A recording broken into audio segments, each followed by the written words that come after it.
Assalamualaikum warahmatullahi wabarakatuh. Waalaikumsalam warahmatullahi wabarakatuh. Bismillah, walhamdulillah, wassalatu wassalamu ala rasulillah Muhammad ibn Abdillah wa ala alihi wa sahbihi wa mawalah, amma ba'du. Kemarin kita sudah membahas tentang hal-hal yang membatalkan sholat. Apa aja yang membatalkan sholat? Berbicara itu membatalkan sholat.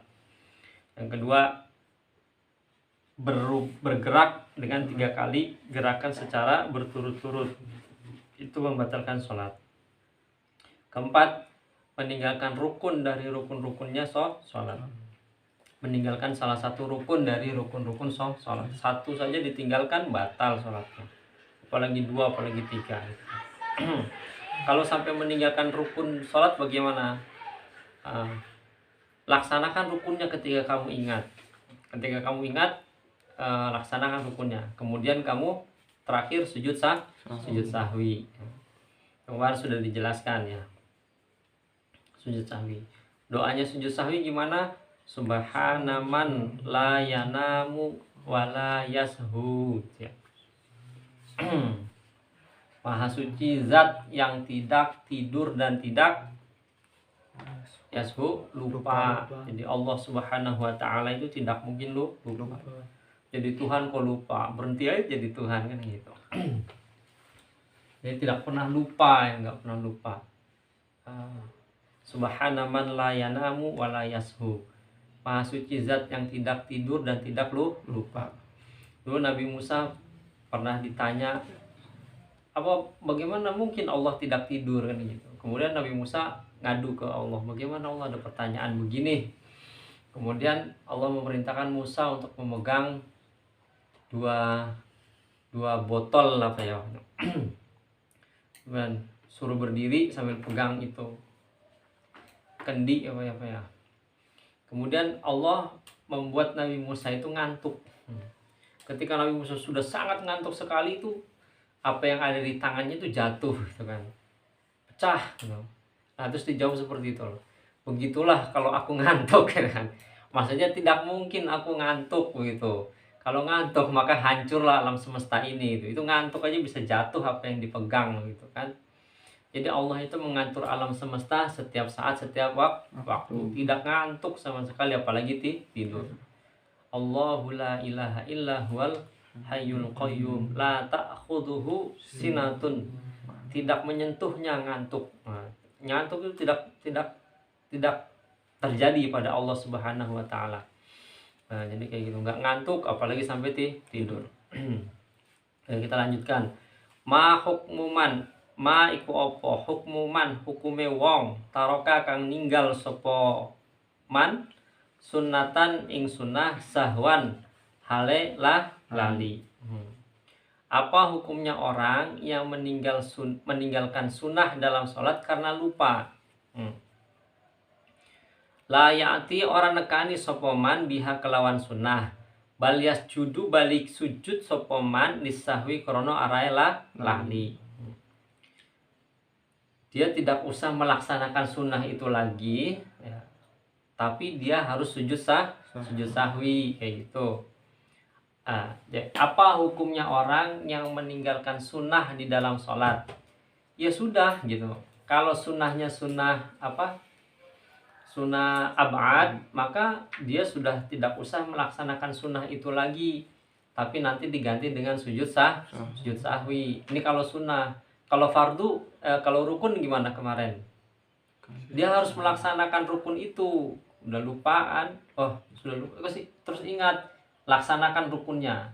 Kemudian terakhir sujud sahwi. Kalau sunnah dia lupa, ya kan? Maka tidak usah dilaksanakan sunnahnya itu, gak usah disusuli itulah. Tapi nanti diganti dengan sujud sahwi. Itu kalau sunnah. Lanjut, ma hukmuman, ma iku apa hukmuman hukume wong taroka kang ninggal sapa man hayatan ing sunnah hayat. La ya'ti orang nekani sapa man biha kelawan sunnah hayat. Wala yasjudu lan ora sujud sapa man lisahwi krono araela lali. Kalau tadi yang ditinggal sunnah ab'ad, maka sudah tidak usah disusuli sunnahnya, tapi nanti diganti dengan sujud sahwi. Kalau yang ditinggal adalah sunnah hayat, ya sudah, nggak usah disusuli sunnahnya itu, juga tidak usah diganti dengan sujud sahwi. Jadi ada beberapa hal yang perlu diingat di sini. Ada namanya rukun sholat, sunnah ab'ad, sunnah hayat. Ketika rukunnya tertinggal yang pertama, maka disusuli. Nah, ketika ingat, kemudian laksanakan sunnah rukun itu. Setelah dilaksanakan tetap nanti diganti dengan sujud sahwi. Terus yang kedua, sunnah ab'ad. Ketika sunnah ab'ad itu tertinggal, maka nanti harus diganti dengan sujud sahwi. Tidak usah disusuli. Nah, maksudnya disusuli tahu ya? Nggak usah dilaksanakan lagi sunnah ab'adnya.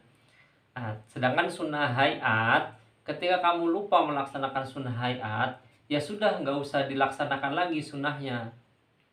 Nah, tapi juga tidak diganti dengan sujud sahwi. Nggak usah diganti dengan sujud sahwi, kayak gitu. Paham ya? Ada rukun, ada sunnah ab'ad, sunnah hayat. Rukun ketika ditinggalkan harus dilaksanakan, ya. Saya ingat, kemudian laksanakan rukun itu. Setelah dilaksanakan kemudian diganti dengan sujud sahwi. Tapi kalau sunnah ab'ad tidak usah dilaksanakan. Kalau lupa, udah lewat, sudah, anggap saja sudah berlalu, kemudian diganti dengan sujud sahwi. Kalau sunnah hayat lupa, ya sudah, anggap saja sudah berlalu, udah tidak usah diganti dengan sujud sahwi.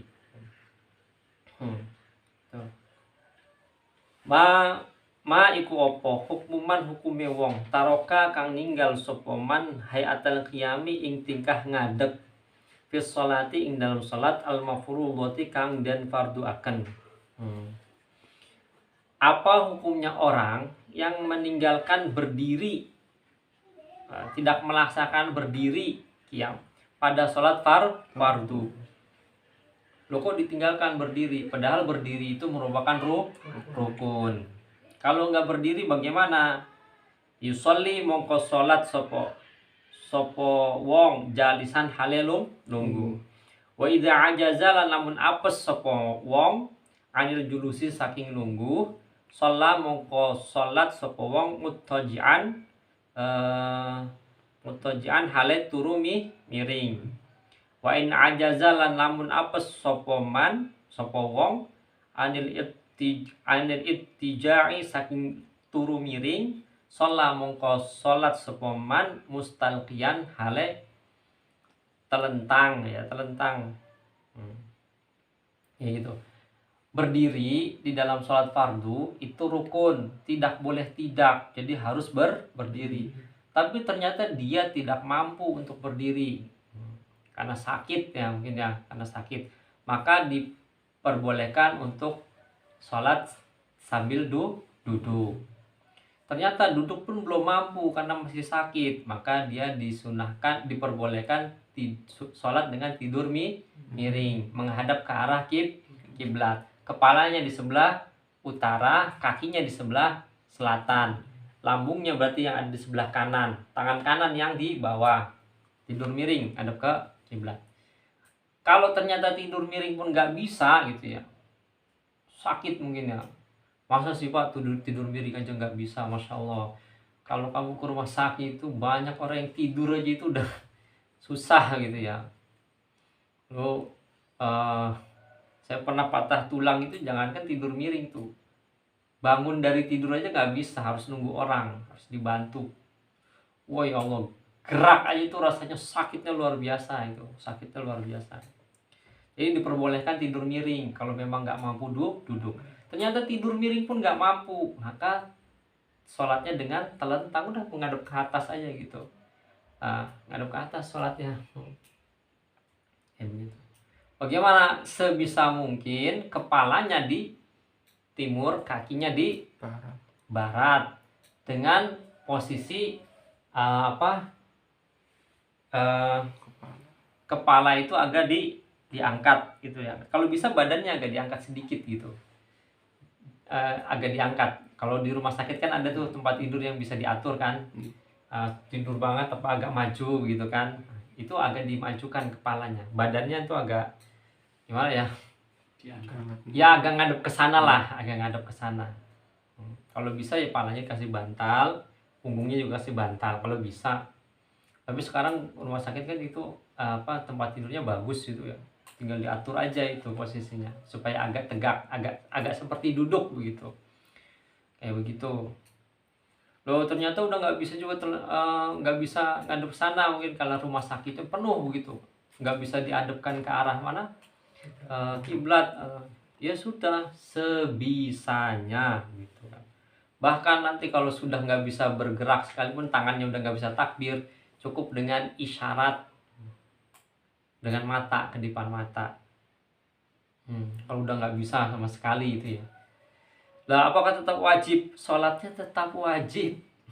Luar biasa sholat. Sebegitu pentingnya sholat di dalam Islam ya. Sampai ketika dalam kondisi sakit seperti apapun, sholat tetap wajib gitu. Sholat tetap wajib. Dengan isyarat kalau nggak bisa kayak begitu. Nah, orang yang dalam kondisi seperti ini benar-benar dicoba oleh Allah Subhanahu wa Ta'ala. Luar biasa. Dalam kondisi seperti itu masih melaksanakan sholat, masya Allah, luar biasa. Lawang kadang yang sehat aja malas sholat ya. Kok dia diuji dengan ujian seperti itu, masih tetap mau melaksanakan sholat dalam kondisi seperti itu, luar biasa itu, luar biasa.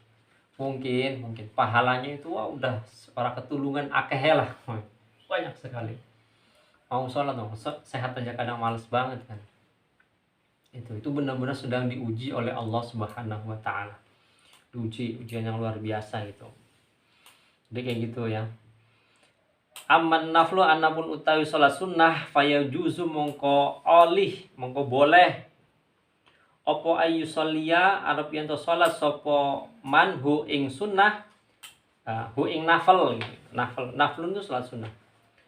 Ayu sholia arep yanto sholat sopo man hu ing nafl sopo al qadiru wong kang kuasa alal qiyami ngatasé ngadeg jalisan hale lungguh, au muttaji'an utawa turu miring. Nah, ya. Adapun sholat sunnah ya, maka boleh bagi orang yang mampu berdiri, boleh melaksanakan sholat sunnah jalisan hale lungguh dengan duduk, au muttaji'an atau turu miring atau tidur sambil miring, boleh itu loh bagi orang yang mampu. Tapi dalam sholat sunnah. Seumpama kamu habis sholat taraweh gitu, taraweh 20 rakaat sampai rakaat ke-14, aduh kakinya udah pegel gitu kan. Sholatnya sambil duduk aja nggak apa-apa gitu. Sholatnya sambil duduk begitu. Sampai ke rakaat ke-18, aduh udah berat banget. Ya udah sambil tidur miring gitu sholatnya gitu. Itu diperbolehkan, bukan cuman kayak nggak patut gitu kayak. Tapi boleh loh itu boleh. Kita bicara secara fikih dan boleh dan sah begitu kan. Udah capek, sampai rakaat 14 udah nggak sanggup berdiri, duduk. Masih sanggup tapi udahlah duduk aja, duduk nggak apa-apa. Ini rakaat ke-18 santai tidur miring gitu kan, boleh, sah sholatnya gitu ya. Sampai sahur. Kebablasan. Jadi kayak gitu. Oke. Sholatul jamaah wallahu a'lam bishawab. Insyaallah kita lanjutkan besok. Subhanallah wa bihamdihi asyhadu an la ilaha illa anta astaghfiruka wa atubu ilaik. Assalamualaikum warahmatullahi wabarakatuh.